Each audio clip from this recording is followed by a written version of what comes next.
Beaucoup d'entre nous, si c'est autant que la loi, sont morts depuis déjà. Mais parce que nous sommes au temps de la grâce, le temps de la liberté, le temps de la démocratie. Et le temps de la patience, de la tolérance aussi. Comme c'est 1 Pierre 2 commun, que Dieu use de cette patience-là envers nous pour que nous parvenions un jour à la repentance.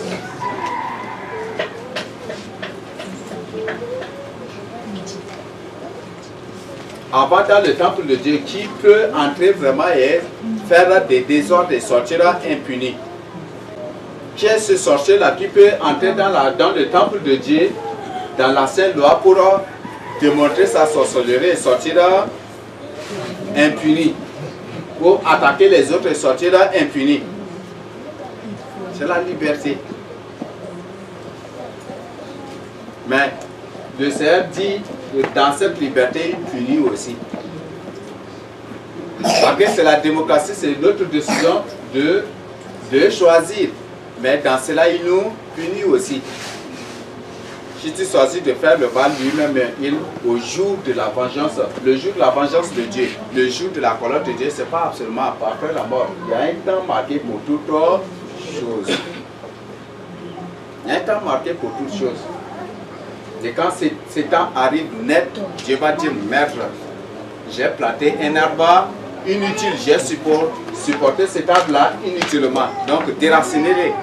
Le Seigneur a bien précisé qu'il y a un propriétaire, le propriétaire d'un terrain qui a planté une vigne, non? Ou c'était quoi? C'était un figuier ou c'est? C'était un figuier. Le figuier n'a pas produit. Le maître était en colère et c'est pour nous signifier maintenant le temps, l'importance de la grâce et la faveur que la grâce a apporté aux pécheurs, et à ceux qui s'obstinent jusqu'aujourd'hui. Il a planté l'arbre, ça a mis des années, lui il croyait que peut-être un jour ou l'autre ça va produire des fruits ou l'arbre va changer de forme pour donner des fruits, mais rien du tout. Il dit déraciner. Il dit non, il faut qu'on arrange encore pour voir. Cet arrangement-là, ce sont les enseignements que le Seigneur nous donne, nous révèle, pour partager avec toi. C'est ça cet arrangement. C'est ça la manière de réentretenir l'arbre de figuier. Donc le Seigneur sort avec un enseignement pour voir si tu vas te repentir. Il sort avec un terreur. Et quand il voit que tous ces efforts sont, s'il voit que tous ces efforts sont multipliés par 0, c'est à ce moment il va te déraciner. Parce que là tu es en train d'occuper inutilement la terre. Donc ne sois pas un figuier inutile devant le Seigneur. Répands-toi, il y a un temps pour toute chose. Ne dis pas que tu es puissant. Depuis que les élites prient contre moi, là, je ne suis pas atteint. Je ne suis pas atteint. Ne dis pas que tu es puissant. Jamais du tout. Ne dis pas que moi, je suis fort, je suis tout. Je suis puissant. Depuis qu'ils crient contre moi, là, je ne suis pas atteint. Ne dis pas cela. Il y a un temps que Dieu a déjà arrêté. Il y a déjà un délai que Dieu t'a donné. Comme beaucoup de sorciers, ils éliminent spirituellement une personne en lui accordant un délai. Et ce délai-là, c'est la même chose que c'est pratique dans les... Ce sont des choses que le Seigneur fait. Mais c'est juste imité par le monde des ténèbres. Ce délai-là, Dieu a accordé. Il y a déjà un arrêt. C'est ce que la Bible a dit, mon arrêt. Il a parlé de cela. Je crois que c'est dans Isaïe comme il a parlé. Donc l'arrêt de Dieu ne tardera pas à s'accomplir. Et bientôt cela va se... Et quand tu seras victime de cela, que tu vas commencer par regretter, mais ça va être trop tard. La mort du Seigneur Jésus-Christ nous a apporté la paix. Nous a apporté la vraie paix. Le Seigneur dit, je vous donne ma paix, pas comme le monde donne. C'est ce qu'il dit, pas comme le monde donne, c'est ce que le Seigneur Jésus a dit. C'est une paix parfaite. Et quand nous allons aborder qui est le Seigneur Jésus-Christ, nous allons découvrir comment cette paix est radieusement, merveilleusement parfaite. Ces souffrances nous ont apporté la liberté, la joie, l'allégresse, la bénédiction. Jésus-Christ s'est fait maudit pour que nous soyons bénis. Il s'est fait pauvre pour que nous puissions être enrichis. En son amour, par sa grâce, par sa puissance, par son pouvoir, surtout. Ce que la Bible nous dit, je crois que c'est 2 Corinthiens 6, non? Du verset 1 jusqu'à verset 13 qui a parlé de cela. Si vous pouvez lire, vous allez aussi découvrir. Nous avons aussi le Saint-Esprit et la victoire que nous avons en lui. Donc sa souffrance nous a apporté, par sa souffrance nous avons reçu le Saint-Esprit et la victoire en lui. Celui qui est en nous est plus grand que celui qui est dans le monde. Donc nous avons la victoire en lui. Romains 8 aussi, je crois, c'est 31 qui dit, vous êtes plus que vainqueurs par celui qui nous a aimés. Et personne, lisez minutieusement la suite jusqu'au dernier verset, vous allez trouver que ni la mort, ni le séjour de mort, ni les anges, ni les principautés, ni Satan, ni les démons, ni les sirènes, ni aucun agent de Satan ne pourra nous séparer de Dieu. Quand tu es victime de quelque chose, d'un emportement, d'un ensorcellement, ou d'une initiation précoce, récite cela seulement. Dis au Seigneur, c'est toi qui as dit que rien ne va me séparer de toi. Tu ne permettras pas du tout que je sois initié à l'occultisme. Et si tu permets que je sois initié à l'occultisme, c'est que toi-même tu es en train de trahir ta parole. Tu es en train de... Et tout ce que tu nous as promis, c'est des fausses promesses aussi. Donc, accomplis ce que tu nous as recommandé. Ce que toi-même tu nous as promis, ce que toi-même tu as dit de ta bouche. Au point 6, ces souffrances ont fait de nous des fils de Dieu. Si par exemple le papa est roi, le fils aussi est prince, mais il est roi aussi, là. Il est considéré comme un roi, non? Vrai ou faux? Mais c'est un roi, non? Mais il participe aussi. Parfois, si c'est un fils sage déjà à un certain niveau, son papa le consulte aussi pour avoir des orientations sur beaucoup de choses. Donc, sa mort, ses souffrances ont fait de nous des fils de Dieu, lesquels qui sont nés non de la chair ni du sang, mais de la volonté de Dieu. Nous sommes appelés fils de Dieu selon ce que Jean 1 verset 12 nous dit. Ne sais pas, Naomi, ta Bible est ouverte, tu nous lis Jean 1 verset 12. Bon, il y a des gens qui ne connaissent pas encore la position de Jean. Oui. Mais à tous ceux qui l'ont reçu, à ceux qui croient en son nom, elle a donné le pouvoir de devenir enfants de Dieu, lesquels sont nés. Enfants de Dieu, lesquels qui sont nés non selon la volonté de la chair, mais de l'esprit, non? Puis tu nous lis le verset 13 là aussi. Non du sang, ni de la volonté de la chair, ni de la volonté de l'homme, mais de Dieu. Donc c'est ce que Dieu nous dit. Nous sommes fils du Dieu vivant. Nous sommes des co-héritiers du Seigneur Jésus-Christ. Nous sommes des princes et des princesses. Nous sommes des princes et des princesses. C'est à cause de cela que quand un élu de Dieu se promène, spirituellement, Dieu déploie des anges pour l'escorter. C'est pour cela. Parce que tu n'es pas n'importe qui. Tu es un prince, tu es une princesse. Et tu dois être escorté. C'est à cause de cela que Dieu déploie des anges pour t'escorter, pour aller. Hein, si tu pars au WC, ils partent avec toi. Si tu pars où ils t'escortent, ils te conduisent. Là, et partout où tu pars, ils sont avec toi. Donc c'est à cause de cela. Donc pour toi qui es dans l'occultisme, si tu veux que les anges soient aussi, si tu veux que les anges discordent aussi, c'est mieux d'abandonner l'occultisme pour venir au Seigneur Jésus-Christ. Ça ne se paye pas. Dieu ne demande aucun pacte, aucune alliance. Une n'a besoin, même pas aussi du sang humain. Il ne t'a pas demandé de sacrifier ton papa ou ta maman ou ton fils ou qui que ce soit pour avoir cela. C'est gratuit.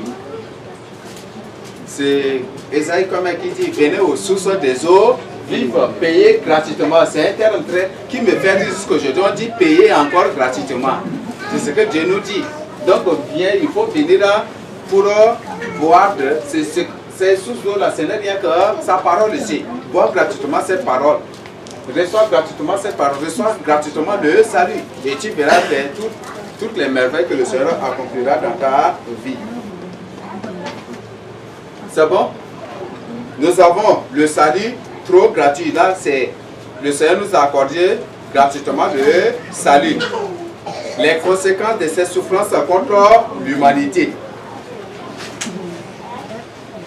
Les conséquences de ces souffrances contre l'humanité. Ah, contre l'humanité, maintenant c'est autre chose. Si tu n'acceptes pas le Seigneur Jésus-Christ, j'espère que tu es déjà dans la colère de Dieu. Selon ce que Jean 3, 36 nous dit. Si vous ne croyez pas que je suis le Fils de Dieu, vous mourrez dans vos péchés. C'est Jean 8 combien? Jean 8, 24, non? C'est combien qui dit? Donc on disait, vous allez découvrir. C'est Jean 8, 24 même, non? Si vous ne croyez pas que je suis le Fils de Dieu, vous mourrez dans vos... C'est Jean 8, 24, non? Ok, merci. Donc c'est pour dire que tu vas mourir dans tes péchés, dans la colère de Dieu. Les conséquences des souffrances du Seigneur Jésus-Christ contre l'humanité. Si l'humanité n'accepte pas la parole de Dieu, si un être humain n'accepte pas la parole de Dieu, s'il n'accepte pas le Seigneur Jésus-Christ dans sa vie, tu peux faire semblant de dire que moi j'ai accepté le Seigneur Jésus-Christ, mais si tu ne demeures pas dans sa sainte parole qui est la vérité, le Seigneur t'a dit que tu es sous la malédiction. Tu es sous la malédiction. Tu vis sous la colère et la fureur déjà de Dieu. En d'autres termes, tu es une personne maudite. Et tu es une personne qui a déjà porté le sceau de la colère et de la fureur de Dieu sur ton front. Donc, c'est clair déjà assez nouveau. Donc, accepte le Seigneur Jésus-Christ et mets en pratique sa parole. Car le Seigneur a dit dans Jean 8, ou c'est Jean 8, 51, celui qui reçoit ma parole et qui la met en pratique ne verra jamais du tout la mort. C'est ce qu'il a dit. Donc, il faut mettre en pratique sa parole. C'est bon? La destruction. Ça, c'est les conséquences de ces souffrances, c'est la destruction, la dévastation et la ruine. Premier exemple que le Seigneur nous a donné, ou qu'il nous a laissé sur elle, c'était la destruction d'Israël juste après l'ascension. En l'an 65, les Romains se sont levés contre les Juifs. Ils ont détruit Israël, ils ont dévasté complètement. Ils ont même les fondations du temple étaient déracinées. Ils ont tout fait cela. Et les Juifs étaient dispersés partout dans le monde parce qu'ils ont rejeté le Seigneur Jésus-Christ.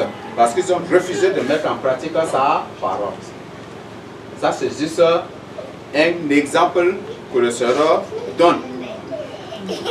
C'est un exemple et c'est ce que bientôt des nations et des nations vont subir. Des nations, je le dis, des nations et des nations subiront ces choses-là. Beaucoup de pays bientôt vont disparaître sous les eaux. Les eaux vont les engloutir, vont les dévorer. Beaucoup de pays disparaîtront à jamais. Beaucoup d'États disparaîtront. Je parle des États disparaîtront, des villes disparaîtront, des villages, beaucoup. Ça a commencé déjà en Chine, où certaines villes ont disparu. dans beaucoup de pays, mais les gens n'en parlent pas sur les antennes. De faire des réveils, de déclencher eux-mêmes à travers leur reportage, le réveil spirituel à beaucoup de gens. Parce que si les gens écoutent que ça, ils disent, ah, là nous sommes déjà au dernier temps, donc il faut qu'on se réveille pour marcher avec le Seigneur. Donc c'est à cause de cela, c'est pour éviter cela que ces démons refusent de diffuser ces informations sur les antennes. Mais si c'est des mensonges là, ils sont prêts à planter, à pousser ces choses dans le but d'avoir les gens. Si une personne n'accepte pas le Seigneur Jésus-Christ, si une personne ne demeure pas dans la colère de Dieu, les conséquences de ses souffrances vont lui apporter des malheurs, des catastrophes, des fléaux. Là même des pays aussi, ça c'est le Seigneur envoie ces choses pour frapper les pays. Et quand ton pays ou ta ville est frappée par ces choses et que tu ne vis pas dans la crainte de Dieu, dans la volonté de Dieu, tu ne vis pas en Christ la vérité, tu seras victime de ces choses-là. Et tu es candidat d'office déjà aussi destiné à ces choses. Il y aura toujours des guerres, des crises, de l'instabilité, des pleurs, des pandémies, des maladies, des virus, des contagions, de beaucoup de choses. Donc c'est ce que le Seigneur a déjà promis contre l'humanité. L'humanité, précisément ceux qui rejettent, ceux qui ont rejeté, ceux qui rejettent le Seigneur Jésus-Christ, ceux qui n'acceptent pas sa parole. Donc ça c'est les conséquences de ces souffrances contre eux. Après nous avons l'enfer, ça c'est les conséquences de ces souffrances contre ces gens-là. Si tu rejettes le Seigneur Jésus-Christ, ce qui t'attend, c'est l'enfer, c'est l'état de feu et tu souffres. Là, c'est ce que tu dois bien comprendre. Si tu ne demeures pas dans la sainte parole de Dieu, dans la vérité, ce qui t'attend, c'est l'enfer. L'enfer, c'est juste après la mort. C'est un lieu de détention provisoire. Et de l'enfer, tu sortiras directement pour aller dans le lac de feu ou dans l'état de feu et tu souffres. Et dans ce lieu, c'est que la Bible nous dit tu connaîtras ce qu'on appelle le regret éternel de ta naissance sur la terre, de ton existence sur la terre. Ça, je ne te souhaite point cela. Je ne veux point cela. Je ne veux point que ces choses-là arrivent. Donc c'est bon à te repentir. Parce que en enfer, dans le lac de feu, Dieu souffre, c'est que tu vas connaître sur le regret éternel. Pourquoi je suis né? Pourquoi j'ai existé? Et tu vas commencer par regretter ces choses-là. Mais pour ne pas regretter, le Seigneur Jésus-Christ t'accorde cette occasion pour que tu puisses te repentir. Comme on a toujours l'habitude de dire, comme la Bible à maintes reprises nous interpelle à travers notre verset de base. Si aujourd'hui tu écoutes sa parole, il ne faut plus t'endurcir, mais il faut plutôt prendre une décision pour le salut de ton âme. Car la Bible dit, c'est aujourd'hui le jour du salut. Tes projets ne sont pas les projets de Dieu. Tu peux dire demain, mais peut-être Dieu, peut-être demain c'est autre chose qui va t'arriver. Donc si le Seigneur te dit fais aujourd'hui, il faut le faire. Ok, je ne sais pas, je suis déjà... Je finis cette partie et on va voir l'autre partie prochainement. Là, comme ça, on va combiner avec l'autre partie prochainement. Peut-être si j'aurai un intervalle, un petit temps prochainement, je vais aussi exposer. Que doit faire une âme pour être sauvée? Donc, pour qu'une âme soit sauvée, l'âme, la personne doit reconnaître ses péchés. Le Seigneur a souffert pour nous. Donc, il a souffert pour que nous puissions être sauvés. Donc, pour qu'une personne soit sauvée, la personne doit d'abord reconnaître ses péchés. Reconnaître qu'il est pécheur et qu'il a commis des péchés et qu'il a besoin d'un sauveur. Il a besoin d'une personne capable de le pardonner, d'ôter ses péchés.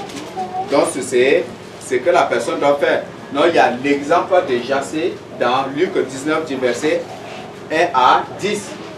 Jassé avait l'envie ardente de voir le Seigneur.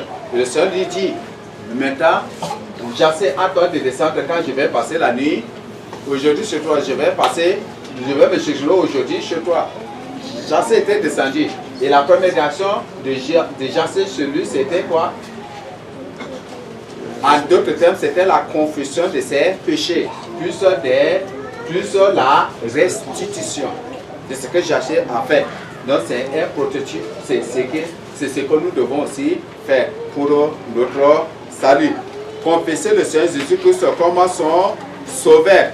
Donc, il faut dire clairement que moi, à partir d'aujourd'hui, si tu es un sorcier, tu travailles pour Satan avant, à partir dès le jour où tu prends la décision, ou dès ce moment, si tu n'as pas encore fait, dis seulement au Seigneur, Seigneur, je te confesse comme mon sauveur et l'unique Dieu que je vais te servir jusqu'à la fin de ma vie. Et que toutes les œuvres de ténèbres soient chassées de ma vie. Arrête-toi de moi, Satan. Je te chasse de ma vie pour servir le Seigneur Jésus-Christ. Et je confesse Jésus-Christ comme mon unique maître pour le servir. Donc tu peux faire ces proclamations pour chasser Satan de sa vie et ses réclamations, ses accusations contre toi. Confesser ses péchés en faisant la restitution. Ce que Jassé avait fait déjà. Au point D, c'est repentir. Quand on parle de la conversion ou d'accepter le Seigneur Jésus-Christ dans sa vie, on parle aussi de la repentance. Acte 2, 38 à 40, quand les gens ont écouté l'évangile de Pierre, ils ont dit que devons-nous faire? Et Pierre leur a dit, repentez-vous et que chacun soit baptisé. Pierre n'a pas dit, repentez-vous, je vais vous former d'abord pour le baptême et après vous allez être baptisé. Pour lui, il n'a pas dit cela. Donc repentez-vous pour que vous soyez baptisés. Et après le baptême, vous recevez le don du Saint-Esprit, ce qu'il leur a dit. Menez une nouvelle vie avec le Seigneur Jésus-Christ. Je crois qu'il y a un thème que nous avons mis à votre disposition. Menez, c'est comment commencer ça? Cette vie nouvelle avec le Seigneur Jésus-Christ. Donc, il y a cette.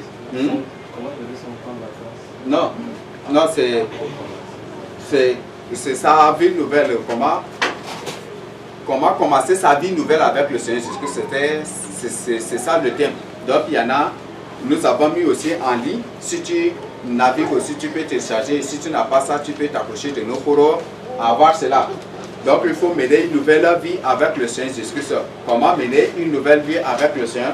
C'est par les jeûnes, par la prière, par la méditation de sa parole, par une vie de sainteté et par une vie de restitution aussi. Il y a beaucoup d'autres éléments, mais je nous renvoie vraiment à cet enseignement sur comment mener une nouvelle vie avec le Seigneur Jésus-Christ.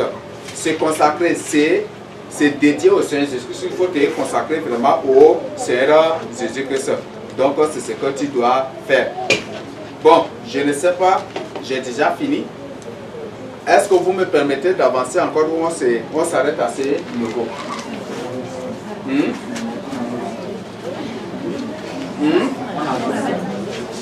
On avance? On peut finir? Non, il ne faut pas que deux personnes répondent au...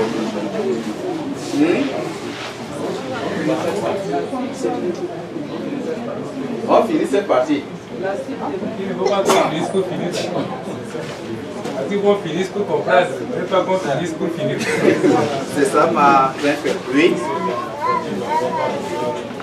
Donc, on continue la suite prochainement. Demain, il y aura un enseignement.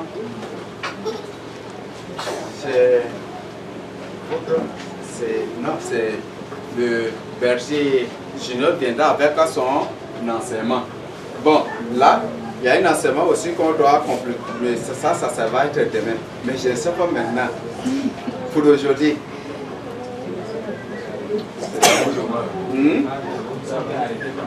Ok, donc si le Seigneur permet, on va revenir sur ça le samedi. Le samedi, on va commencer tout pour finir carrément avec la deuxième partie. Je crois que la deuxième partie n'est pas longue. C'est un truc d'une page ou d'une page et demie, donc on va finir ça carrément. C'est bon? Yes, c'est bon? Hein? Ok. Oui. Je ne sais pas s'il y a des questions. Je démontre.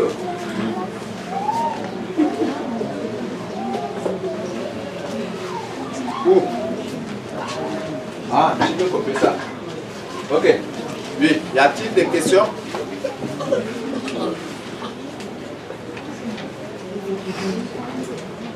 Il y a une personne qui claque, mais je ne vois pas la personne. Ah, ok.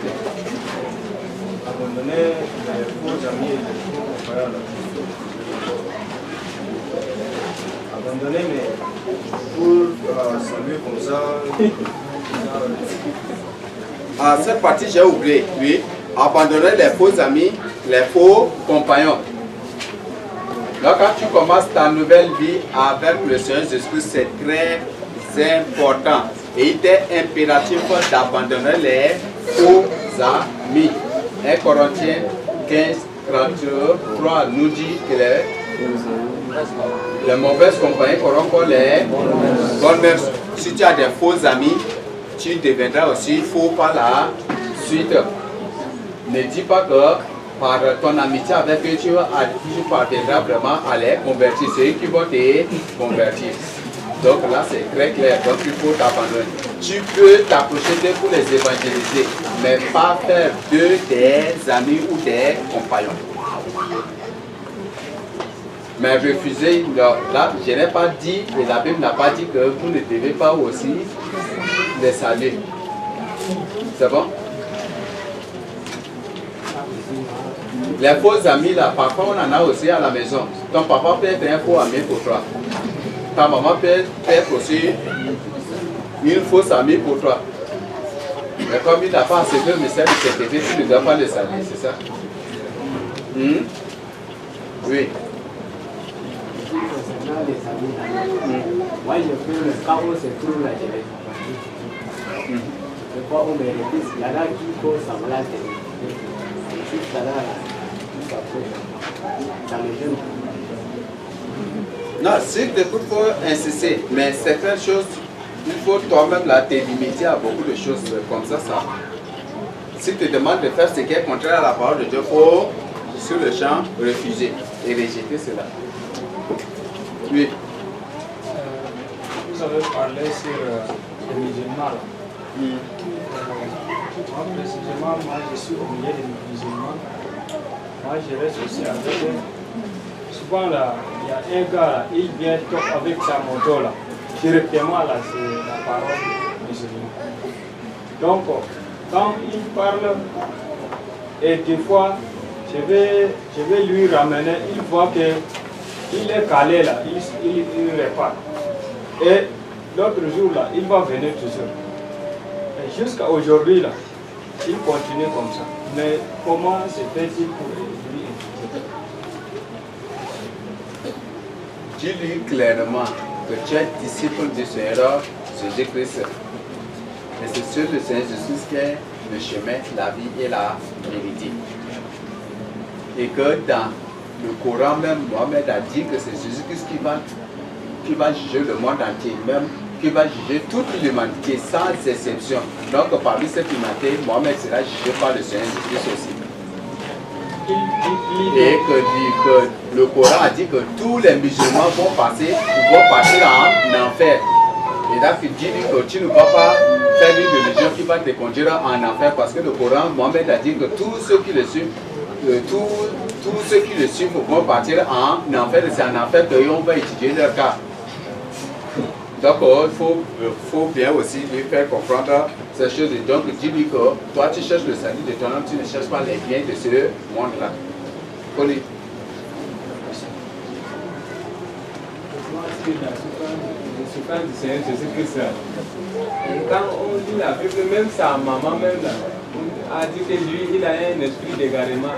Et elle a oublié que les langues qu'il a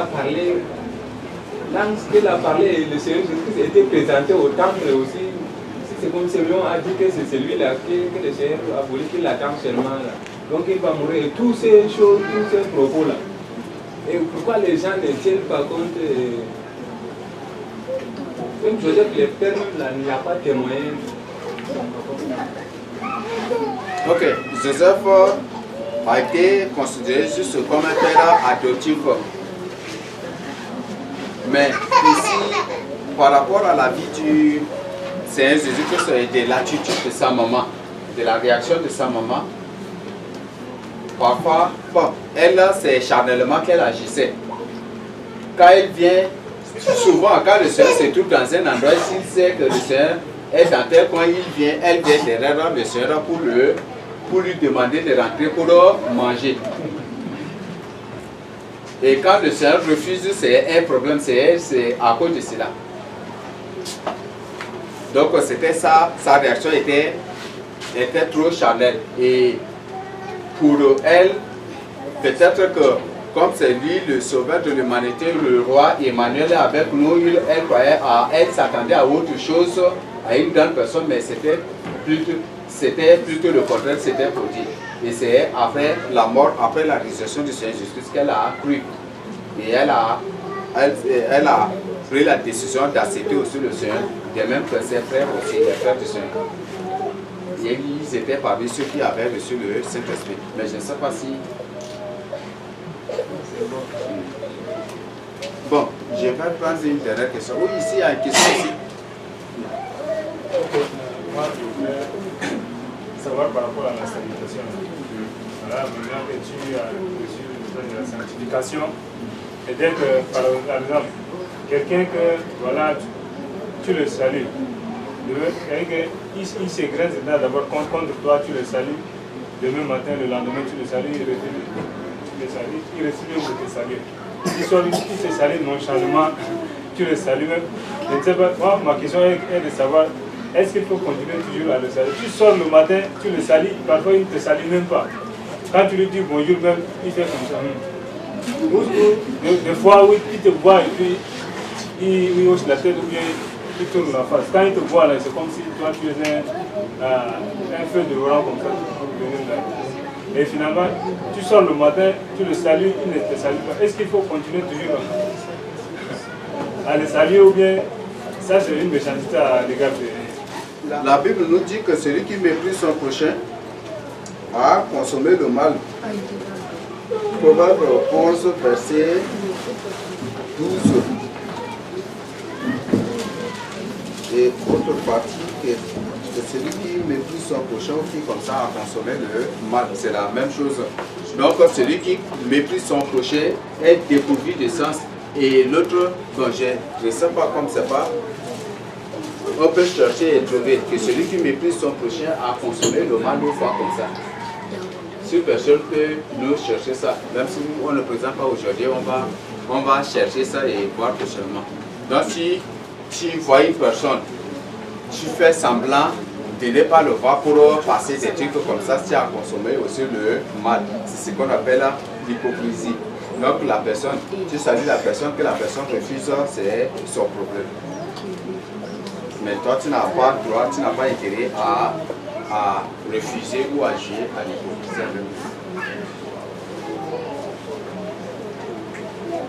Oui. Par rapport à la salutation, parfois, tu sais que la personne, elle passe de l'autre côté.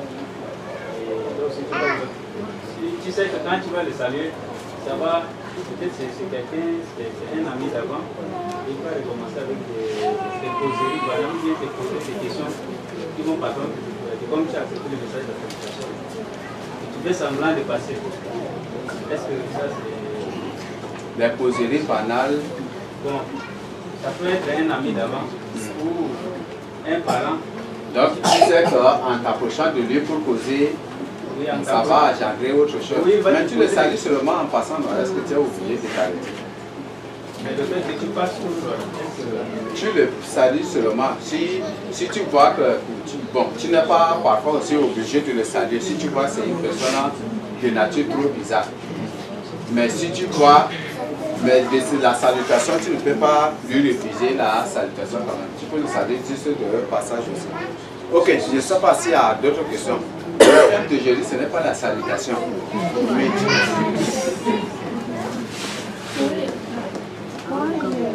Très que vous m'orientez un peu. Parce que louer Dieu, c'est prier 2 fois. Et on ne peut pas prier, c'est louer Dieu à l'église et à la maison. Partout là où on va. Mais dans mon lieu de travail, je viens là-bas, j'ai eu à partager le message de la sanctification. Il y a certains qui ont pris, et quand je leur ai dit, ils connaissent la Bible mieux que moi, depuis leur enfance. Et ça m'a dérangé un peu. Donc quand je prie, je viens, je loue le Seigneur, et les gamins se mettent à chanter avec moi. Et ça me dérange. Je dis, mais faut-il arrêter ou bien continuer par parce que maintenant ça les a excités. Elles-mêmes, elles viennent avec des cantiques. Oui, comment ça va moi pour chanter? Je suis dérangée. Bon, si cela n'est pas un problème, il n'y a pas de problème. Mais parfois, beaucoup plus les agents de Satan, pour qu'avoir, ils se déguisent ainsi en des vrais enfants pour vous avoir. Donc, faites attention à ce niveau aussi. Ça peut être des préparatifs ou des pièges qui sont attachés. Et si peut-être, il faut t'abstenir aussi. Parce que là, ils peuvent, et ça peut être une occasion de créer un problème au bureau. Peut-être eux-mêmes vont faire cela et pas après dresser un faux rapport pour voilà, toi tu emmènes les cantiques et petits chantent des trucs comme ça, il faut des trucs encore comme ça. Donc il faut le faire à ceux si tu vois qu'ils savent, ils ont l'appétit, ils veulent s'approcher, il ne faut pas accepter cela. Ok, merci. J'ai fini ainsi. Si le Seigneur permet, on va continuer la suite le vendredi. Merci pour le Seigneur Jésus-Christ. Qu'il bénisse dans ce moment en nous